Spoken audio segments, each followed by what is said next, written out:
I'm definitely going to have to pick up that 1/2" flex head tech angle torque wrench while it's still on sale.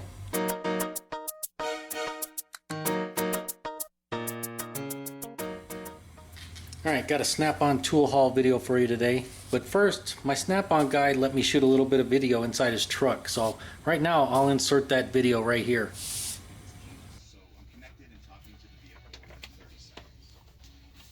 Just looking around on the snap-on truck. Giving me a complete overview of the vehicle's history. The complete picture in just a couple of button presses.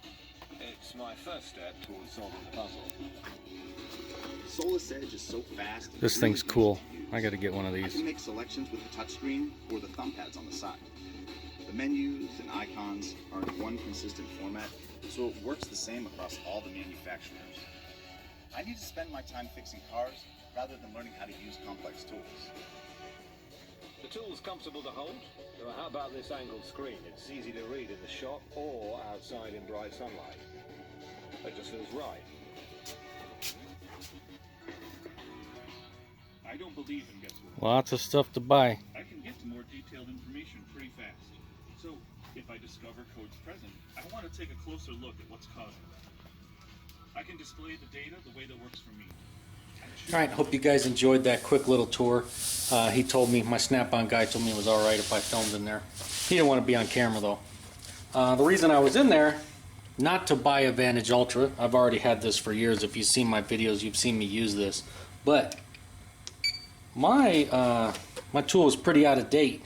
It was a 13.4, and now you can see, or maybe you can't see, it's at a 18.4. So that was the real reason I was in the truck, is I had to get my tool updated. So he got that updated for me, and so at least now I won't be feeling like I'm in the Stone Ages when I'm looking at these new cars. So that was like $440 right there. But of course, can't get on the tool truck and just buy a software update. So let's see what else I got. Alright, not a huge tool haul today, but as you can see, I picked up a little Stubby standard screwdriver. SHD1 is the model, made in USA. If you watched my last, I don't know if I posted it yet, but if I have, I bought this in my last video, and so I needed the partner to it. And I already have the other set of snap-on screwdrivers in green. You can see it's a pretty close match, not exact, but it's close enough.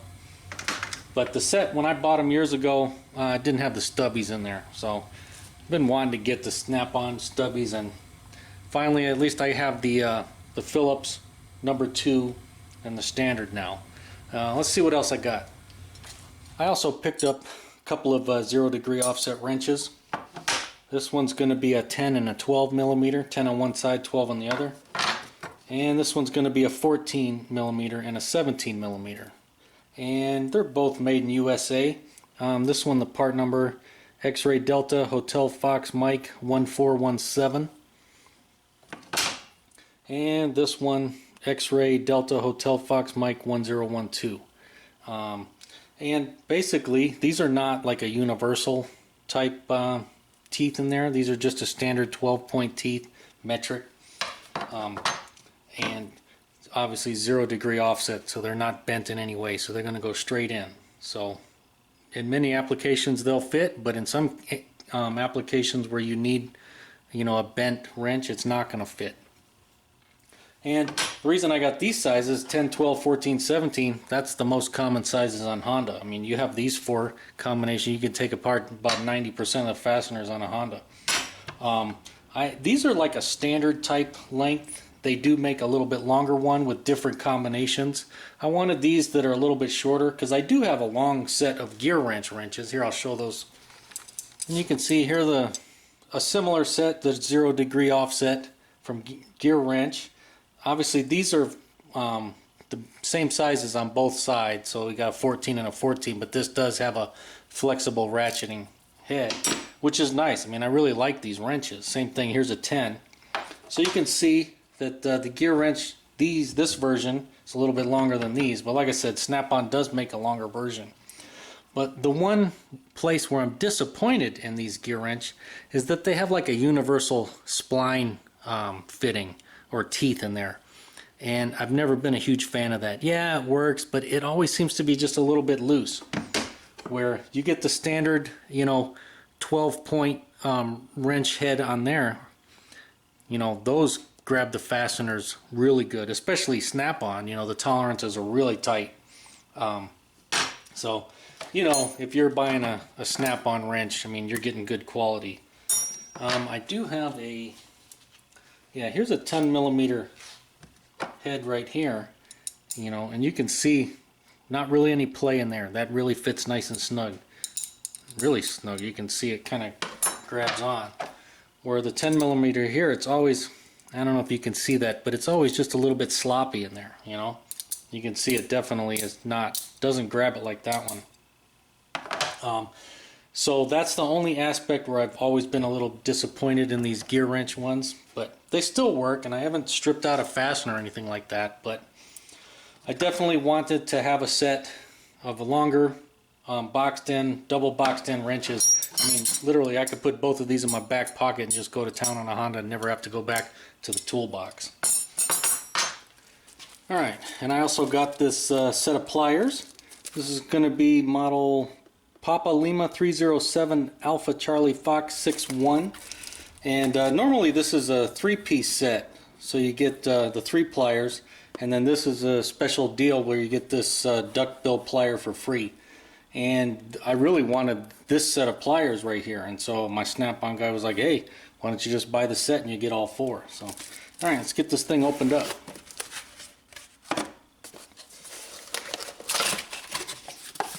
You can see the way they got it packaged, where this is your freebie.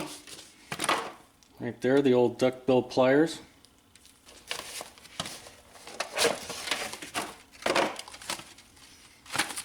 And then here's the standard set right there. And if you're curious, there's the model number for just the 3-piece pliers. Alright, so now with it all open, here's what you get. You get the little duckbill pliers. You can see they're a little bit fatter at the tip. And they have a longer version of this too. But I wanted it to be able to sneak in and get in areas where some other times the longer pliers won't get there. And obviously everything is made in the USA. You can just tell, especially by looking at the tips, excellent quality. Can't go wrong with Snap-on. It's just going to be more expensive, You get some side cutters, and you can see these are really beefy. These will definitely cut some stuff. Definitely heavy duty. Once again, you look at the tips and they look really good. You get some needle nose pliers, and they definitely pay extra attention, to the tips on these needle nose pliers, where they come together. If you've ever used some crappy ones where you try to grab something thin and it just pulls right off, it's probably not going to happen on these. And then they put some extra serrations on the edge there too, to really grab. And let's see, and then last but not least, we have some adjustable pliers. These have 3 adjustments, and allegedly the middle one is for snap rings, and it's offset for that. So we'll see if I ever use that feature. But yeah, you can just tell when you hold Snap-on hand tools, whether it be pliers, screwdrivers, ratchets, things like that, you can just tell they're made really well. And my Snap-on guy even gave me a free Snap-on hat. As you can see, it's a Flex Fit, officially licensed product. Pretty nice little hat, especially for free. Can't complain. In any event, hope you enjoyed this little Snap-on tool haul and the tiny little Snap-on tool truck tour. And as always, if you liked the video, make sure to give it a thumbs up. Thanks for watching.